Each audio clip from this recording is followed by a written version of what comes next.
Hello मित्रों, vision digital अंदर आप सर्वेનું हार्दिक स्वागत है। एमसीक्यू सीरीजनी अंदर आज આપણે चैप्टर नंबर 7 पहुंची गया છે। કયો चैप्टर नंबर 7 એટલે 7મું ચેપ્ટર કયું? ધોરણ 12 વાણિજ્ય વ્યવસ્થામાં। તો કે ચેપ્ટર નંબર 7માં છે અંકુશ। બસ આજે અંકુશના એમસીક્યુ ની આપણે સમજૂતી મેળવશું।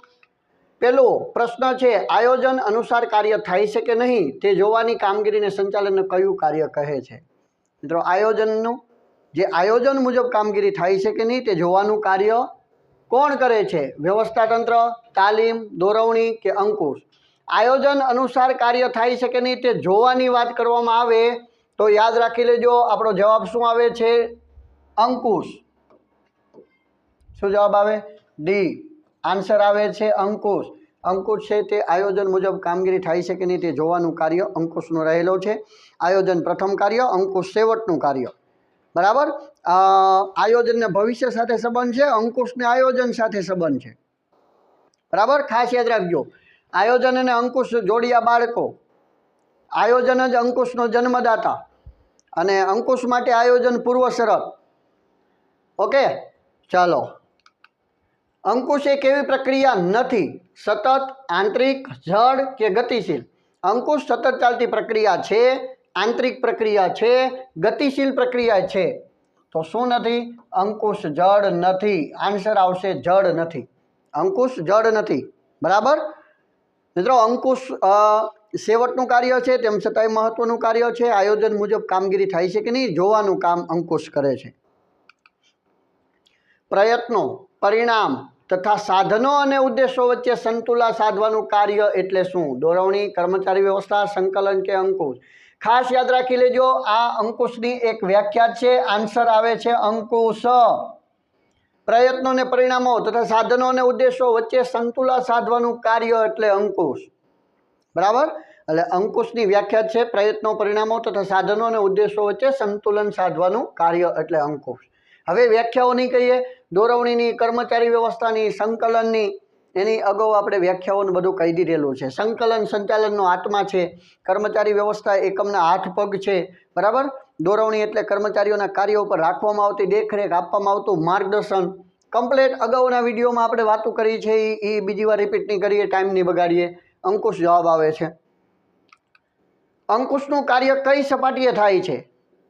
મિત્રો, અંકુશનું કાર્ય હોય, દોરવણીનું કાર્ય હોય, દરેક સપાટીએ થતું હોય છે। એટલે કે કઈ સપાટીએ થાય છે? આપણો આન્સર શું આવશે? દરેક સપાટીએ। બરાબર, અંકુશનું કાર્ય કઈ સપાટીએ થાય? દરેક સપાટીએ થાય। ક્લિયર? દરેક સપાટી જવાબ આવે છે। ચાલો, નીચેનામાંથી કયું કાર્ય અંકુશનું નથી? કાર્યોની પ્રગતિ, ધોરણો સાથે સરખામણી, ઉદ્દેશો નક્કી કરવા કે વિચલનોની જાણકારી? કયું કાર્ય અંકુશનું નથી? તો અંકુશનું કાર્ય ઉદ્દેશો નક્કી કરવા, આ જે છે તે અંકુશનું કાર્ય નથી। નથી એટલા માટે શું છે? નથી એટલા માટે જવાબ આવશે ઉદ્દેશો નક્કી કરવા। ઉદ્દેશો નક્કી કરવાનું કામ અંકુશનું નથી। બરાબર, કાર્યોની પ્રગતિ કરવાનું છે, ધોરણો સાથે સરખામણી કરવાનું છે, વિચલનોની જાણકારી મેળવી વિચલનો દૂર કરવાનું કામ અંકુશનું છે। ઉદ્દેશો નક્કી કરવાનું કાર્ય અંકુશનું નથી। એટલે ઉદ્દેશો નક્કી કરવા એ જવાબ આવશે। સંચાલનનું કયું કાર્ય અંકુશના જન્મદાતા તરીકે ઓળખાય છે? હમણાં જ આપણે વાત કરી, આયોજન સંચાલનનું પ્રથમ કાર્ય અંકુશ, છેવટનું કાર્ય। આયોજન હોય તે અંકુશ હોય જ, અંકુશ હોય તે આયોજન પહેલેથી હોય।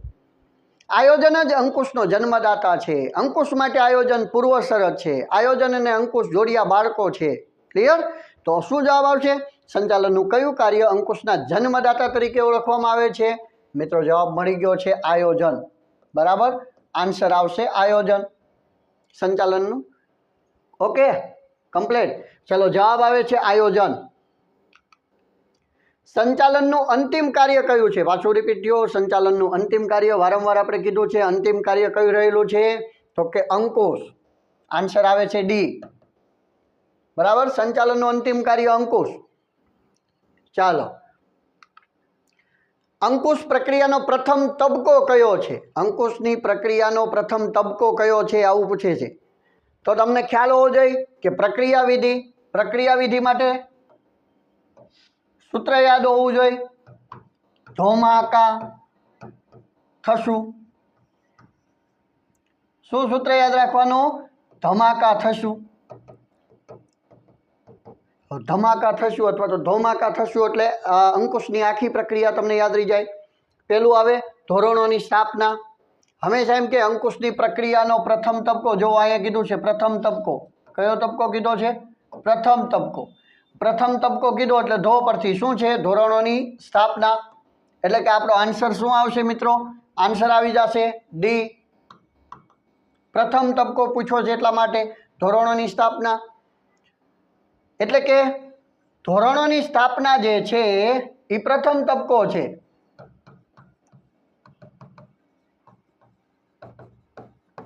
પણ કોઈ પણ પ્રક્રિયા હોય એમાં પ્રથમ તબક્કો અને છેલ્લો તબક્કો બંને મહત્વના હોય. તો છેલ્લો તબક્કો પૂછવામાં આવે તમને, છેલ્લો તબક્કો, તો શું જવાબ આવશે?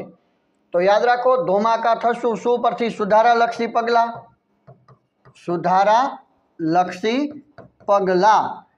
એટલે આ બે યાદ રાખવાના. ધોરણોની સ્થાપના પ્રથમ તબક્કો છે, સુધારાલક્ષી પગલાં એ કેવો? છેલ્લો તબક્કો છે. જો સુધારાલક્ષી પગલાં કેવો છે? લાસ્ટમાં જે તબક્કો છે તે. તબક્કા કેટલા છે? તો કે 5 છે. ધોરણોની સ્થાપના, માહિતીનું સંપાદન, કાર્યની કામગીરીનું ધોરણોની બેની વચ્ચે શું કરવાની? તો કે સમતુલા. જો થયેલી કામગીરીની સ્થાપિત ધોરણો સાથે સરખામણી, થયેલ કામગીરીની ધોરણો સાથે સરખામણી અને સુધારાલક્ષી પગલાં. આ કેટલા પોઈન્ટ છે? તો કે 5 પોઈન્ટ છે. ધોરણોની સ્થાપના, માહિતીનું સંપાદન, કામગીરીનું માપન, થયેલ કામગીરીની ધોરણો સાથે સરખામણી અને સુધારાલક્ષી પગલાં. અંતિમ તબક્કો કહે તો સુધારાલક્ષી પગલાં, પ્રથમ કહે તો ધોરણોની સ્થાપના. અહીંયા પ્રથમ કીધો છે એટલે જવાબ ધોરણોની સ્થાપના આવી ગયો. Okay, clear? ચલો, વિચલનોની જાણકારી મેળવ્યા પછી સંચાલકોએ તેને દૂર કરવા કેવા ઉપાયો હાથ ધરવા પડે? પહેલાં તો વિચલનો એટલે શું? તમને નક્કી કર્યા ને ધોરણો, ધ્યેય નક્કી કર્યો અને મળેલું પરિણામ, પરિણામ શું મળ્યું તે. એટલે ધોરણો અને મળેલું પરિણામ બે વચ્ચે સરખામણી કરવાની. બંને વચ્ચે સરખામણી કરતાં બંને વચ્ચે જો તફાવત આવે એને વિચલન કહેવાય. દાખલા તરીકે મેં 99.99 PR ધાર્યા છે, 99.99 PR ધાર્યા છે, 80 PR આવ્યા, તો મારો ધ્યેય શું હતો? 99.99નો. પરિણામ શું મળ્યું? 80. બે વચ્ચે શું કરવાનો? તફાવત કરવાનો. બંને વચ્ચે સરખામણી કરવાની. સરખામણી કરો એટલે બંને વચ્ચે શું મળ્યો? તફાવત મળ્યો. એ તફાવત જે મળે છે, ડિફરન્ટ મળે છે, એને વિચલન કહેવાય. આ વિચલનો દૂર કરવાનું કામ અંકુશનું છે. એટલે વિચલનોની જાણકારી મેળવ્યા પછી સંચાલકો તેને દૂર કરવા કેવો ઉપાયો હાથ ધરે છે? તાલીમ આપી, કર્મચારીઓને છૂટા કરવા, સુધારાલક્ષી પગલાં લેવા કે નિષ્ણાંતોની નિમણૂક કરવી. જો વિચલનોની જાણકારી મેળવ્યા પછી સંચાલકો તેને દૂર કરવા માટે ખાસ યાદ રાખજો સુધારાલક્ષી પગલાં લે છે. શું લે છે? સુધારાલક્ષી પગલાં. છેલ્લો તબક્કો, વિચલનો મળે ને એને સુધારવા માટે સુધારાલક્ષી પગલાં લેવામાં આવે. વિચલનો દૂર કરવાનું કામ અંકુશનું છે, એટલે સુધારાલક્ષી પગલાં લેવા. ઓકે, એકમમાં સ્થાપિત ધોરણો કરતાં વધુ સારા પરિણામ મળે ત્યારે શું કરવામાં આવે? તમે ધ્યેય ધાર્યો તો 80%નો, પણ તમારે ટકાવારી આવી 95ની, બરાબર? તો તમારા ધ્યેય કરતાં સારું પરિણામ મળ્યું તો શું કરવામાં આવે? તો કે ધ્યેય જે હોય તમારો ધ્યેય ઊંચો લઈ જવામાં આવે. જો અહીં શું કીધું છે? એકમમાં સ્થાપિત ધોરણો કરતાં વધુ સારું પરિણામ મળે ત્યારે શું કરવામાં આવે? તો કે ધોરણો સુધારીને ઊંચા લઈ જવામાં આવે. બી આન્સર આવશે. જો એકમોમાં સ્થાપિત ધોરણો કરતાં ઓછું પરિણામ આવે તો, ખૂબ જ ડિફરન્ટ હોય, ઘણું બધું ઓછું આવે તો ધ્યેય નીચો લઈ જવાનું. અને જાજો ડિફરન્ટ ન હોય તો તમે 95% ધાર્યા હતા અને 94% આવ્યા, જાજો ડિફરન્ટ નથી, તો શું કરવામાં આવે? તો ધોરણોમાં કોઈ પ્રકારનો ફેરફાર કરવામાં આવે નહીં. ક્લિયર? ચાલો, આયોજનને અમલમાં મૂકવા માટે શાની રચના કરવામાં આવે છે? ખાસ યાદ રાખજો, આયોજનને અમલમાં મૂકવા માટે શાની રચના કરવામાં આવે? તો કે આયોજનના વાસ્તવિક અમલ માટે. વ્યાખ્યા લખી નાખું પહેલાં. કેના માટે? તો કે આયોજનના વાસ્તવિક અમલ માટે રચવામાં આવતું વહીવટી માળખું એટલે વ્યવસ્થા તંત્ર. એટલે શું થાય? માળખું એટલે શું થાય? તો કે વ્યવસ્થા તંત્ર. તો અહીંયા આપણો જવાબ શું આવશે? આયોજનના અમલ માટે મૂકવા માટે રચવામાં આવતું? તો આન્સર આવશે વ્યવસ્થા તંત્ર. સત્તા અને જવાબદારીની સોંપણીના આધારે રચાતું વહીવટી માળખું વ્યવસ્થા તંત્ર. આયોજનમાં જે ધ્યેય નક્કી કર્યા છે, ઉદ્દેશો નક્કી કર્યા છે, એના વાસ્તવિક સાચા અમલ માટે વહીવટી માળખું રચવામાં આવે. શું લખવામાં આવે? વહીવટી માળખું રચવામાં આવે છે. બરાબર. તો આ ખાસ યાદ રાખી લેવાનું. આ વ્યવસ્થા તંત્રને પ્રબંધ કહે છે. અને માનવ શરીરના કયા અંગ સાથે? તો કે શારીરિક માળખા સાથે સરખાવવામાં આવે છે. એ જ વ્યવસ્થા તંત્ર આન્સર આવે છે. ચલો, સંચાલન પ્રક્રિયાનું છેવટનું કાર્ય કયું છે? સંચાલનની પ્રક્રિયાનું છેવટનું કાર્ય મિત્રો, કાર્યો બધા યાદ રાખી લેવાના. કાર્યો કયા છે? આયોજન, પ્રબંધ, દોરવણી, સંકલન, કર્મચારી વ્યવસ્થા અને અંકુશ. એમાંથી છેવટનું કાર્ય કયું છે? જવાબ મળી ગયો છે. કયું કાર્ય છે? અંકુશ. પ્રથમ કાર્ય કે કેવું કાર્ય કે? ચલો, પ્રથમ કાર્ય કે પ્રથમ કાર્ય. તો પ્રથમ કાર્ય કયું રહેલું છે? તો કે આયોજન રહેલું છે. અને અંકુશ એ કેવું કાર્ય રહેલું છે? તો કે છેવટનું અથવા તો અંતિમ. બરાબર. અંતિમ કે છેવટનું કે તો અંકુશ. છેવટનું પગલું તોય અંકુશ. છેવટનું ચરણ તો પણ અંકુશ. છેવટનું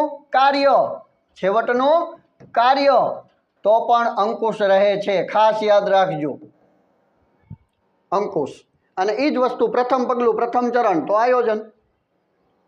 ચાલો, આયોજન એ યોજના ઘડવાનું કાર્ય કરે છે અને તેને અસરકારક બનાવવાનું કાર્ય કોણ કરે છે? તો આયોજન એ યોજના ઘડવાનું કાર્ય કરે છે અને તેને અસરકારક બનાવવાનું કાર્ય કોણ કરે છે? ડી, અંકુશ કરે છે. કોણ કરે છે? અંકુશ. અંકુશ છે એને અસરકારક કરવાનું કાર્ય કરે છે. બરાબર. ઓકે, ચાલો. કયા કાર્ય વગરનું ઔદ્યોગિક એકમ સારથી વગરના રથ જેવું છે? કયા કાર્ય વગરનું ઔદ્યોગિક એકમ સારથી વગરના રથ જેવું છે? તો યાદ રાખજો, અંકુશ વગરનું એકમ. કેના વગરનું? અંકુશ વગરનું એકમ સારથી વગરના રથ જેવું છે. અંકુશ વગર. અંકુશ હોવું ખૂબ જરૂરી છે. કંટ્રોલિંગ. એના વગરનું સારથી વગરના રથ જેવું છે. બરાબર. પ્રાપ્ત થયેલા વિચલનો કેવા હોય તો તે સ્વીકારવામાં આવે છે? હમણાં જ મેં કીધું, ફેરફાર ક્યારે ન કરવામાં આવે? તો કે વિચલનો કેવા હોય? એકદમ સામાન્ય હોય. મેં હમણાં વાત કરી હતી 95% ધાર્યા હતા, 94% આવ્યા. સામાન્ય તફાવત છે. તો કોઈ ફેરફાર કરવામાં આવે નહીં, એ સ્વીકારી લેવામાં આવે. એટલે સામાન્ય હોય ત્યારે વિચલનોમાં કોઈ સ્વીકારી લેવામાં આવે, કોઈ ફેરફાર કરવામાં ન આવે, ધ્યેય ઊંચોય ન લઈ જવામાં આવે, ધ્યેય નીચોય ન કરવામાં આવે. એ જે ધ્યેય હતો એ બરોબર હતો, તમે ધ્યેયને સાર્થક કર્યો એવું સાબિત થાય. બરાબર. આ સંચાલનની કાર્યક્ષમતા માપવાના બેરોમીટર તરીકે કોણ ઓળખાય છે? આ પણ આઈએમપી છે. જો બેરોમીટર પૂછવામાં આવે, જવાબ આવશે અંકુશ. કાર્યક્ષમતાનું બેરોમીટર અંકુશ રહેલું છે. ઓકે, બેરોમીટર શબ્દ આવે એટલે અંકુશ. અંકુશ પ્રક્રિયાનો છેલ્લો તબક્કો કયો છે? હમણાં જ આપણે વાત કરી હતી, ધોમાકા થશું, ધોરણોની સ્થાપના પ્રથમ તબક્કો હતો. ધોમાકા થશું, શું પરથી? સુધારાલક્ષી પગલાં. ક્યાં છે સુધારાલક્ષી પગલાં? સી, સુધારાલક્ષી પગલાં આન્સર આવશે. કેમ? તો કે છેલ્લો તબક્કો પૂછ્યો છે. છેલ્લો તબક્કો છે સુધારાલક્ષી પગલાં. બરાબર. અંકુશ એ કેવી પ્રવૃત્તિ છે? નિષેધાત્મક, વિધેયાત્મક, સંખ્યાત્મક કે ગુણાત્મક? અંકુશ વિધેયાત્મક પ્રવૃત્તિ છે, નિષેધાત્મક નથી. અંકુશ હકારાત્મક છે, નકારાત્મક નથી. અંકુશનો હેતુ રોફ જમાવો, ધમકી આપી કર્મચારીઓ નીચા દેખાડવા આવો નિષેધાત્મક નથી. અંકુશનો હેતુ વિધેયાત્મક છે, એટલે કે સારો છે. એટલે કે કર્મચારીના પ્રશ્નોનું નિરાકરણ કરવું, કર્મચારીને માર્ગદર્શન આપવું, કર્મચારીઓ પર દેખરેખ રાખવી, કર્મચારીઓની ભૂલો સુધારવી, જે વિચલનો રહી ગયા હોય, ખામી હોય, એ ખામીઓને દૂર કરવાનો ઉદ્દેશ છે. એટલા માટે અંકુશ કેવી પ્રવૃત્તિ છે? તો કે વિધેયાત્મક પ્રવૃત્તિ છે. ક્લિયર?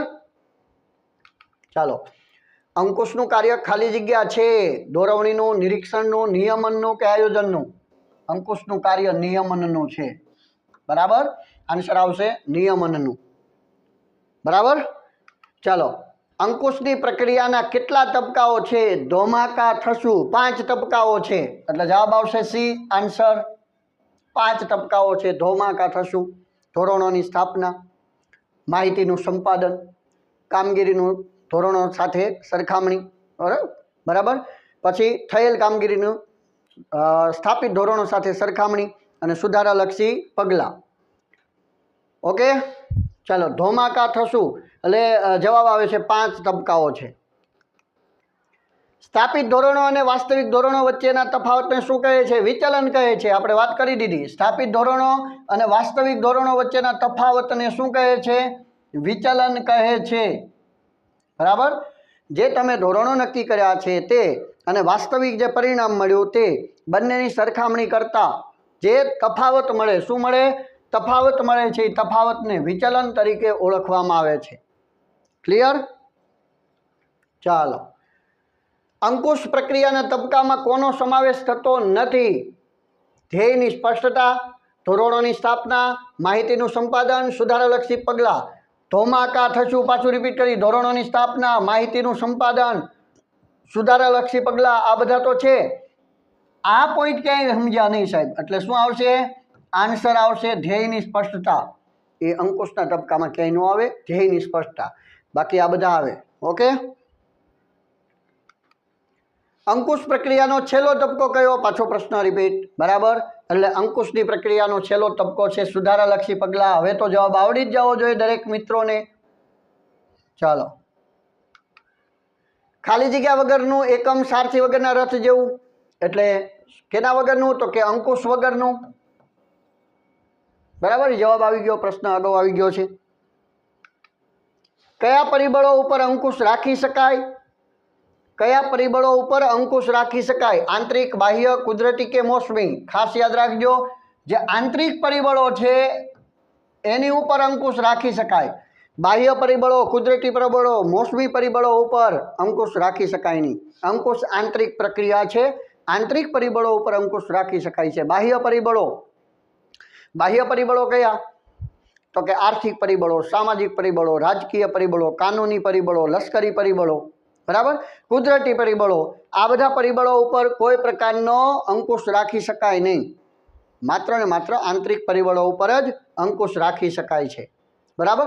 આંતરિક પરિબળો કયા છે, બાહ્ય પરિબળો કયા છે, એ યાદ રાખી લેવા. દાખલા તરીકે સંચાલકોની નીતિ છે, કર્મચારીઓ હડતાલ ઉપર ઉતરે છે, તો એ આંતરિક પરિબળો છે, એની ઉપર અંકુશ રાખી શકાય. પણ આર્થિક તેજી અને મંદીના વમળો આવે એની ઉપર અંકુશનો કંટ્રોલ હોય નહીં. ઓકે. ચાલો. આયોજન અને અંકુશ વચ્ચે કેવો સંબંધ છે? આયોજન અને અંકુશ વચ્ચે ગાઢ સંબંધ છે. કેવો સંબંધ છે? ગાઢ સંબંધ છે. નહિવત નથી, સામાન્ય નથી, વિરોધી નથી, ગાઢ સંબંધ છે. આયોજન અને અંકુશ એક સિક્કાની બે બાજુ છે. આયોજન હોય તે અંકુશ હોય જ. અંકુશ હોય તે આયોજન પહેલેથી હોય. આયોજન પ્રથમ કાર્ય, અંકુશ સેવટનું કાર્ય. આયોજન મુજબ કામગીરી થાય છે કે નહીં તે જોવાનું કાર્ય અંકુશનું છે. આયોજનને સફળ બનાવવાનું કામ પણ અંકુશનું છે. એટલા માટે બંને વચ્ચે ગાઢ સંબંધ રહેલો છે. ઓકે. ધોરણો કરતાં વધુ સારા પરિણામો મળે ત્યારે, જો ધોરણો નક્કી કર્યા છે એના કરતાં સારું પરિણામ મળે તો ધોરણો નીચા હશે. બરાબર. આપણે ધ્યેય નક્કી નીચો કર્યો તો એના કરતાં સારું પરિણામ મળ્યું તો બીજી વાર શું કરવાનું હોય?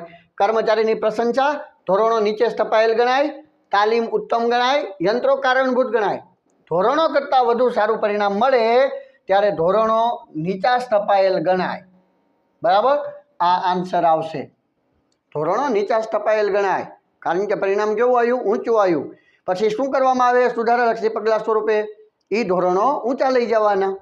ક્લિયર મિત્રો?